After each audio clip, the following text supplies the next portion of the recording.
উদাহরণ 7 দেওয়া আছে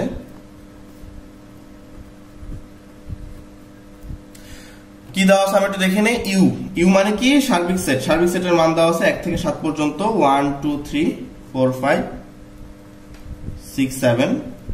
এরপরে একটা এ সেট দেওয়া আছে, এর মান হচ্ছে 2 4 6 7। এরপরে দেওয়া আছে হচ্ছে বি এর মান 1 3 5। ঠিক আছে, বলতেছে হচ্ছে এ এর পূরক আর বি এর পূরক বের করো।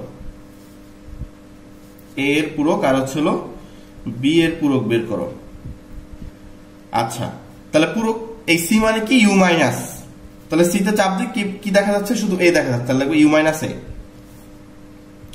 ইউ এর মানগুলো কি কি আছে? 1 2 3 4 5 6 7 মাইনাস, তুমি মাইনাস দিতে পারো, স্ল্যাশ চিহ্ন দিতে পারো, কোনো সমস্যা নেই।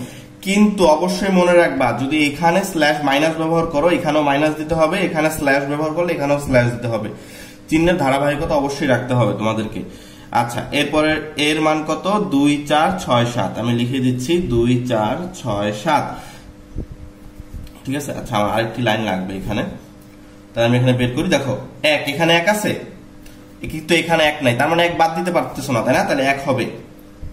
এখানে 2 আছে, এখানে 2 আছে, 2 আর 2 বাদ যাবে। এখানে 3 আছে, এখানে 3 নাই, মানে 3 হবে, 3 বাদ যাবে না। এখানে 4 আছে, এখানেও 4 আছে, তাহলে বাদ যাবে। এখানে 5 আছে, এখানে 5 নেই, তার মানে 5 থাকবে। তারপরে দেখি আর কি যাবে? এখানে 6 আছে, এখানেও 6 আছে, তার মানে বাদ যাবে। এখানে 7 আছে, এখানেও 7 আছে, তার মানে এটাও বাদ যাবে। তাহলে এটা হচ্ছে অ্যান্সার। তাহলে আমরা এবার একটু বি এর পূরক সেটটা এই পাশে বের করে দিচ্ছি। ঠিক আছে, তাহলে পূরক সেট মানে কি? পূরক সেট মানে হচ্ছে ইউ মাইনাস, আমি মাইনাসটা দিয়ে স্ল্যাশ দিয়ে করাই তোমাদের। তাহলে কি হবে? বি। ইউ এর মান কত? 1 2 3 4 5 6 7। স্ল্যাশ দিছো না, স্ল্যাশ চিহ্ন দিতে হবে, বিয়োগ দিবা না। স্ল্যাশ দিলাম।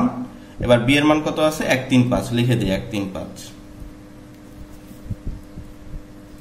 এখানে 1 আছে, এখানে 1 আছে, তার মানে 1 আর 1 বাদ যাবে। এখানে 2 আছে, এখানে 2 নেই, মানে 2 থাকবে। এখানে 3 আছে, এখানে 3 আছে, বাদ যাবে। এখানে 4 আছে, এখানে 4 নেই, তার মানে 4 থাকবে। এখানে 5 আছে, এখানেও 5 আছে, তার মানে 5ও বাদ যাবে। এখানে 6 7 আছে, কিন্তু এখানে 6 7 নেই, তার মানে 6 7 থাকবে। তাহলে এটা হচ্ছে অ্যান্সার। ঠিক আছে, তাহলে আমরা খুব সহজে কি বের করে ফেললাম? একটা পূরক সেট কিন্তু বের করে ফেললাম। আমার